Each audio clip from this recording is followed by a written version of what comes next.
fries. And the naan? The naan bread, all right.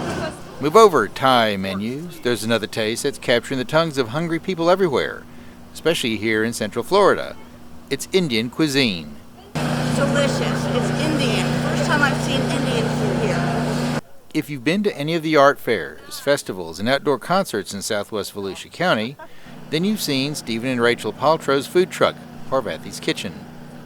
For many beginner as well as practiced cooks, creating Indian dishes can be intimidating to prepare. There's a complexity of flavors, both sweet and savory, as well as a spiciness that can enhance a subtle taste that could make or break a dish. What's the hot sauce? This is the spicy mango and sweet apricot chutney. Both Stephen and Rachel have taken this exotic food culture and made it easy to understand for those home cooks. I caught up with them recently for my own one-on-one tutorial for Curry for Beginners 101. So today we are going to be making an aromatic basmati rice. Okay. We use the basmati rice, and then we're going to be making our main entree, which is a South Indian chicken curry with peas and potato. Okay. And finally we're going to end it off with our Indian accompaniment salad, which is a cucumber raita made on a yogurt-based sauce. In the basmati rice, we're going to use the basmati rice, and this is just a long grain rice that comes from the Himalayan mountains. And in that is going to go some whole spices. And the whole spices that we're going to be using are the star anise, the cloves, bay leaf, cinnamon stick, and cardamom. Okay. And you're going to add this into your water of your rice when you are cooking it. Okay. Yep. And then I also generally use a pinch of turmeric.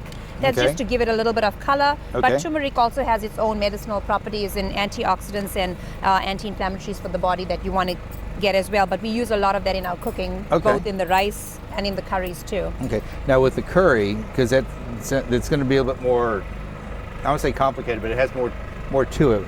So what all would you find in the curry dish? Yes, in the curry dish, it's the same thing, layering as well. Layering in Indian cooking is big. You layer and layer and layer. So you start off with your oil, which we always use coconut-based oil. Then you're going to add your whole spices. Again, the whole spices we'll use is a bay leaf, a cinnamon stick, a star anise, and then we would add our cumin seed. And our black mustard seed. And so you add that into the pot, and then you're going to be adding next your onions, green chilies, and then you're going to add ginger and garlic paste. Once that's added, your curry leaf base, and then you're going to add, let that cook for a little bit, tomato paste. And then you're going to let that also just blend in together, really mix well with the spices. And then you're going to add your chicken, potatoes. Let that cook for at least about 4 or 5 minutes. And then you're going to add your peas, and you're going to round it all up, let it simmer on the stove for a while, and garnish it with some fresh cilantro. And now the cucumber raita. Yes. Now what goes into this guy? So cucumber raita, this is a pretty simple, straightforward recipe. It's just fresh cucumbers. We peel them, we de-seed them, and we just kind of cut them up into just little cubes or little angles, however you want. This is a plain yogurt. We use just a regular standard yogurt. You can use low-fat yogurt. We use about a cup of yogurt for this particular recipe, and this is about a whole cucumber. In the raita, it's going to have, we use a little bit of sugar, a little bit of cumin, a little bit of pepper, we use Himalayan salt, and a little bit of paprika. This is a smoked paprika just to kind of give it a little bit of smokiness to it, and we're just going to introduce them together. So what we do is almost just make like a dressing of almost just a basic cucumber sauce, and then we'll introduce them together, and that'll be just its own sauce. So it's pretty much made about 6 ingredients. So in aromatic basmati rice, our main ingredient is the basmati rice. We're going to be adding the whole spices to it, and in the whole spices that we're going to be using cardamom, cloves, bay leaf, cinnamon stick, star anise, and a pinch of turmeric powder just to give it some color. And we generally like to use Himalayan pink salt. Now I've seen salt. You know, there's table salt, there's sea salt. Himalayan pink salt. I mean, is there something different about? Yes, they are. It's rich in iodine. And it comes also from Himalayas. It's from a salt. Other alternative names they call it is pink Himalayan, black salt as well. Okay. And it's really it's very rich to be used in the cooking, but generally in Indian cooking we like to use the Himalayan salt. So today we're going to be doing 1 cup rice. Okay. Generally 1 cup rice will serve about 2 to 3 people. You basically want to just add your rice in. Okay. And then once you add your rice in, you're going to add your whole spices like we spoke of earlier. Okay. Now how much would you put in? You go ahead and you're going to do it. Oh, goody. Okay. 1 bay leaf. Okay. Okay, so Let's see if you remember all the ones. Okay. So 1 bay leaf, 1 star anise. Okay. So now I'm only using 1 of each because the portion of rice is only 1 cup. Okay, because and it would vary. The more rice, the more. Exactly, you would increase it. You would do at least 2 cloves. Okay. 2 little cloves. Okay, 1 and 2. Yep. And then you had a cardamom pod. This is green cardamom. Now, cardamom can come in green and black. Okay. The black one is a little more concentrated in the taste. Okay. But we use the green one. So just 1? Just 1. Okay. And what I like to do with the cardamom is give it a squeeze it, kind of like just a press. You just want to pop it a little bit. Okay. And so inside the cardamom, there's a bunch of little seeds. Yeah, all the let's seeds go are ahead in and there. open one to show so we're you. kind of going to release the seeds out of it. So we've got the bay leaf, we've got the cinnamon. The cloves. Yep. The star anise. Now we're going to add a cinnamon stick. Okay. 1 cinnamon stick, and that's it on the whole spices. Did you put the star anise? Yeah. So I generally like, you can have your rice white, but to give it a little bit color, get more fancy, you can add just like a little pinch of the turmeric, just like a little. You can go a bit pinch. like that much. Yeah, you could have use this, but you want to watch your fingers. Yeah. Because you don't want them to stain. Yeah, it looks like I've been eating Cheetos. You're right. Don't rub that on your clothes now. So you go ahead and add a little bit of that and some salt. You just want to add, a little bit just. And that's about a teaspoon, half a teaspoon? That's about half a teaspoon of salt. Okay. Yeah. So, and then you're just going to add your 1.5 cup water to it. Okay. Put the lid on and turn your rice cooker on. Set it and go. Set it and you're done. So cucumber raita is basically a accompaniment or a salad that we normally use with our cooking, and we normally have it with our entree meal. Yeah. It kind of is a very soothing, soft taste to it, so it breaks that little heavy spice that you have if you're having a dish that's very spicy. But yogurt is just a great accompaniment to Indian dishes itself. Okay, now what goes into it? Because it doesn't look like it has quite as many ingredients as like the curry does. Right. So basically we have the plain yogurt, and we have cucumber, and we have the spices. Okay. And how's everything prepared? So basically it's very simple. We're going to just use some yogurt and some cucumber. We're going to cut the cucumber, just clean it up and set that aside, which we already have some here, but I'll show you how we cut the cucumber. Okay. It's pretty simple. Then we're going to introduce the ingredients into the yogurt. Okay. So now you're saying the way that the cucumber is chopped or cut? Yeah. So I mean, we usually take the skins off the cucumbers. I think a simple way of doing the cucumber is you can skin it right with a knife. You can just do it like that. You can use a peeler if you wanted to get fancy and leave a little bit of the green on there. You could, and then so that's kind of just a real simple way of cutting the cucumber. Once you have the cucumber chopped up and prepared, what are the different spices that you have that'll go into it? Okay, so I'll go into that one real quick. So we have the basic yogurt. It's just a plain yogurt. And what we're going to do is we're going to put a little bit of salt. And we're going to use a quarter teaspoon of salt. And that's the Himalayan? We use a Himalayan salt, high in minerals. Okay. It has a nice taste to it. It's kind of neat color to it. And it just away from your standard salt.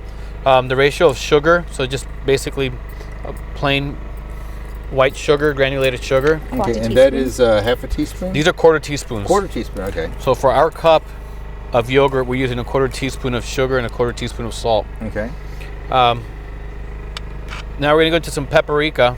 Okay. And we're going to use a quarter teaspoon of the paprika.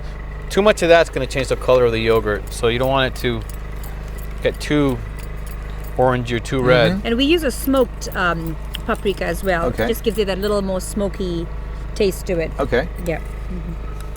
And then we'll get a little earthy, and we'll add a little bit of the cumin, and we're going to go with a teaspoon. Okay. So that's 1 teaspoon. 1 teaspoon of the cumin, and we'll use 1 teaspoon of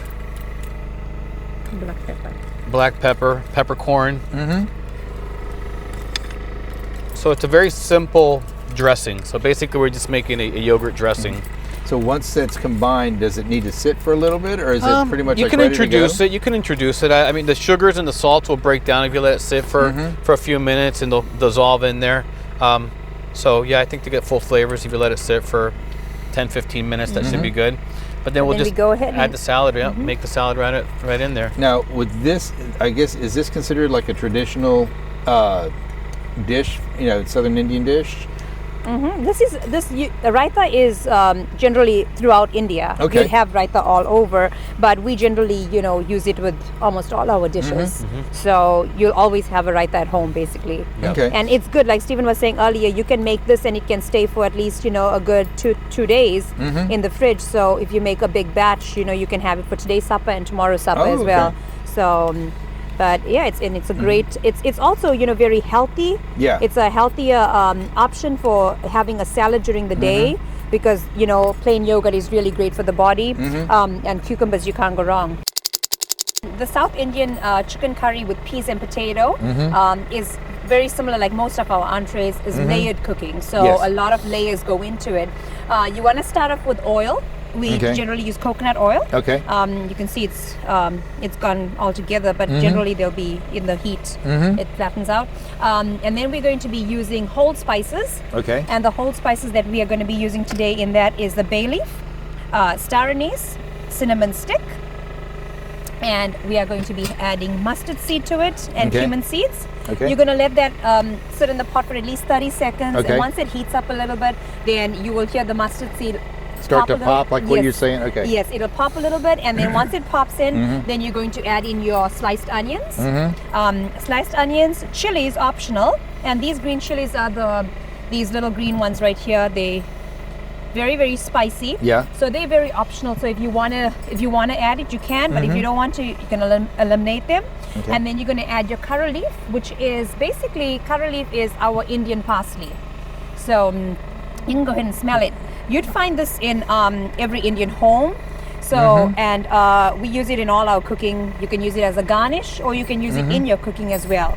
And you can even find them in Indian, Asian grocery stores. Okay. So then you're going to add that. Once you have added that, you're going to add your ginger and garlic paste.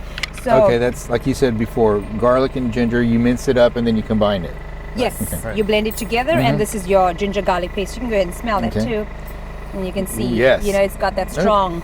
Yeah, it actually, the ginger and the garlic kind of balance each other out. Yeah. Yep. Yep.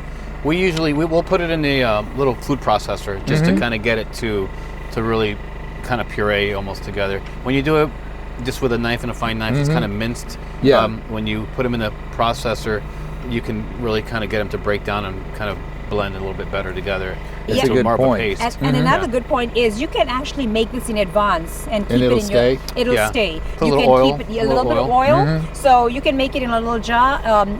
Mix the two together. And what I normally add in it is a little bit of turmeric to it. Okay. So turmeric and olive oil. So you just layer the cap with olive oil. You can keep it in the fridge. It'll stay for days.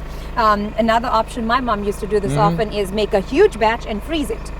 So this will freeze then, and It'll freeze. So you get a little ice cube tray, and you put them in the little small ice cube. Okay, so now you have it pre-measured and you just Exactly. So all you got to do is just pop out a little cube, and it's ready to go. But this is the ginger and garlic paste that we're going to add to the onions and the chilies once it's a little translucent. Okay. Once that's done, then you're going to be adding in your tomato and your tomato paste. Okay, so it's two different things. Chopped up tomato and tomato paste. Right. And that's just because you want to get that flavor of tomato in there. The tomato paste is totally optional as well. So once you add that, I generally like when I'm cooking with tomato to add a pinch of sugar in it, depending on which type of tomato you use. There's acid levels in the tomato, so that sugar is just going to break down that acid level a little bit. So once you add that together, mix them all together, and then you're going to add your spices. And once they're blended together, let them cook for at least a good 30 seconds to 2 minutes. Let the tomatoes cook a little more, and then once the tomatoes cooked, you want to add your chicken. So today we are using chicken breast, which is just cubed. Now you can either use chicken breast or you can use bone-in chicken. It's all up to you. Bone-in chicken, the only thing is the cook time on it will be a little longer. And then potatoes. So the potatoes are going to go in with the chicken. Potatoes, you can cut them up fine, or you can cut them up, a little bit chunkier. The chunkier ones are going to take a little longer to cook. So that is why we've cut them really small. So it's going to cook evenly with the chicken. And then once you let that cook for at least about 4 minutes, you're going to go ahead and add in your frozen peas, and frozen peas take quick to cook. So that'll be cooked, and then once it's cooked, it'll take about at least 25 minutes for them to simmer on the stove. Once it's done, you switch off the heat and garnish with some fresh cilantro that's chopped. Okay. Now for a dish this size, about how many tomatoes would you be looking at using? So we're using 3. Today's dish is going to be serving at least 2 to 3 people. And so we have 3 tomatoes cut up here. Okay. So, and you use 1 onion, you use 2 onions? Or? 1 onion, 1 to 1.5 onion. That was a little larger onion that we used, but preference up to you. If you prefer more onions, you can go ahead and add 2 onions. That's perfectly fine too. The peas is 1 cup peas. Here I have 2 medium-sized potatoes, and we had 1 pound of chicken. 1 pound of chicken, and then the ginger and garlic is just basically 2 tablespoons. What's the history behind Parvathy's Kitchen? I have a culinary background in hotels and restaurants, and Rachel also has her culinary background. So it just seemed like it was a possible idea. So we started really at a farmer's market. We started at a farmer's market selling spices, and we were selling the spices, and there were the customers that were asking for different Indian treats like samosas and small different snacks. So Rachel had the idea, and then she was like, why don't we start making some of these snacks and putting them out there, just to just put it out there. It was a fun thing, but also it was a social activity. And so sure enough, we made some samosas, and Rachel had this great recipe, and we put them out there, and people really took to it. They really enjoyed it. They really liked it. So fast forward probably 6 months to that, and now people want to know, some of the customers, well, how about some curry? How about, can we have some curry, and can we get a little bit, more into tasting some of the foods? So we're like, okay, that's a great idea, but how do we bring that out to the market? One thing is home cooking, another thing is trying to doing it, commercially. So the next logical step was let's build a small kitchen. Let's do a small kitchen. Let's go out there and put out the cuisine and just see how it goes. See how the feedback is. For me, learning to cook started at home. My mom and both my dad, and generally, it goes back. People generally say, dads don't really cook in the kitchen, but my dad actually really did a lot of cooking, and he taught me a lot of things that I've learned and I imply into our cooking today. So I watched both mom, dad, and my grandparents also cook. And so I got a lot of influence from them. I graduated with hospitality and culinary degree in South Africa and learned variety of cuisines that we learned in school, but the Indian cuisine just still stuck to me because it's home to me. So, fast forward 15 years later, I come to America and meet my wonderful husband, and when I was back in South Africa growing up in college, I always used to see these little food vending people with little carts selling their little, whatever they sold. And in the back of my mind, it always played to me like, oh, one day maybe I should do that. And, it was just something that struck there, but I never really thought of that. So next we're going to be adding the ginger and garlic. And this is the paste that I was telling you about. You make a blend out of the ginger and garlic. So you're going to add that in there. And you're basically just going to mix it. You want the ginger and garlic to just cook in with that onions. Okay. we're going to start off with the cumin powder. 1 teaspoon of cumin powder. 1 teaspoon of coriander powder. Okay. 2 teaspoons of the garam masala. And that's the combination of different spices. Yes, that is the blend of the different spices. And quarter teaspoon of the turmeric. Okay. Now, the chili powder, depending on your preference, because remember we've already added You already had peppers in there. Right. So you can either opt out of the chili powder, or you can just go ahead and add a little bit of chili powder. Okay. So since you're going to be trying this, what do you want? Yeah, let's live dangerously. Go ahead. Okay, go ahead. So we're just going to put a little bit of it, just so there you go. Now that that's cooked for at least about 30 seconds, we're going to be adding our tomatoes. So this was three tomatoes cut. We add the tomatoes in and the tomato paste. Okay. So, like I was saying earlier, whenever I cook with tomatoes, I tend to put a little bit of sugar, just a pinch of sugar, just to cut that acidity in it. Okay. So you give it a little bit of a mix. You want that tomato paste to kind of start cooking in there with that onions. And now you can just bring up your heat a little bit more.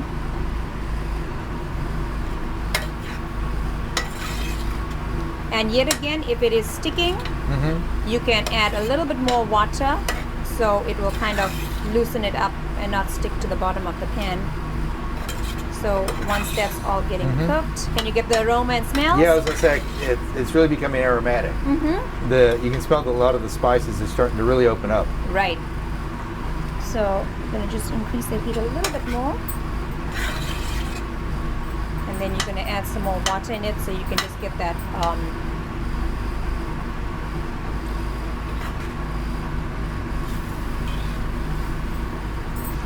So you can see that the tomatoes are kind of softening up. Yeah, it's getting has a really nice color to it. Yes. So you can see it's almost like, becoming like a little gravy kind of a thing. Yeah. So once that's cooking in, and the tomatoes is gonna cook further more because when you add the chicken in, so you've given it at least about a minute or so of cooking. You're gonna add your chicken in. Okay. And like I was saying earlier, we're using breast. But if you use bone-in chicken, the bone-in chicken is going to take a little longer. Right. And then you're going to add your potatoes. And you're going to stir that well together. And now at this point, I would like to add a little bit of salt. Okay. The Himalayan salt. The Himalayan salt. And salt is good because you can always layer it in. So you can add the salt in now, and then when I'm going to add the peas in, add a little bit more so that it breaks down and it gets into all of the food. You're going to put the lid on it. At least you're going to cook it for about 4 to 5 minutes. And then once it's cooked on 4 to 5 minutes on medium high, then you're going to add in your frozen peas. And this was 1 cup of peas. Okay. If you like peas, you can go ahead and add more peas too. Yeah. And any other vegetable like carrots, sweet corn as well. Okay. So you could put anything else, but this is a traditional way that we cook it back home. But any other vegetable is perfectly fine in it. Broccoli. The broccoli is, you want to tend to add it like right in the end because you don't want it to get too mushy. Right. And cauliflower, you can also do this with cauliflower as well. So an alternative would be adding the cauliflower, and the cauliflower you would add in with the chicken as well because cauliflower tends to take a little longer to cook as well. Yeah, it's a little bit denser. Yep. Another vegetable you can add into it is cabbage. Oh, okay. Yep. If you slice a cabbage fine, you can add the cabbage in. You can add the cabbage in during the chicken time too. And like I said before, now we're going to add a little bit more of that salt. So we just want to get that salt.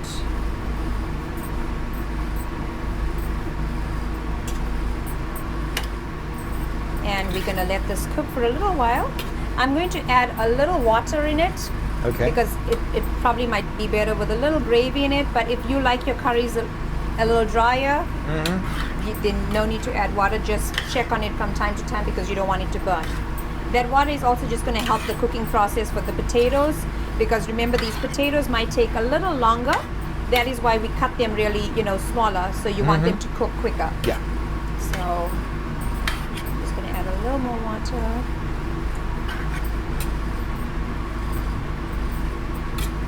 that should be fine. Put a lid on it and let it cook for at least about another 15 minutes, and you should be good.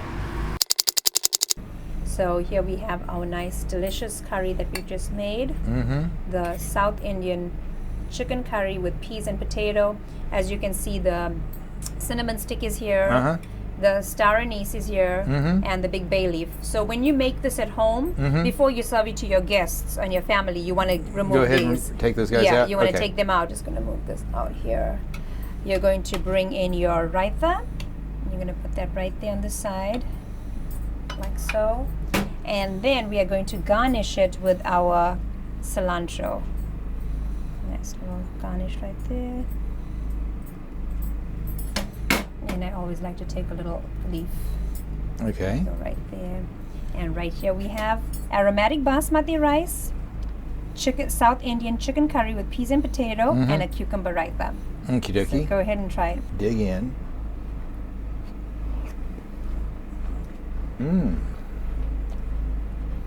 Everything just like, it's like a circus in your mouth. Oh, wow. I think it's just a whole medley of different flavors. Yeah.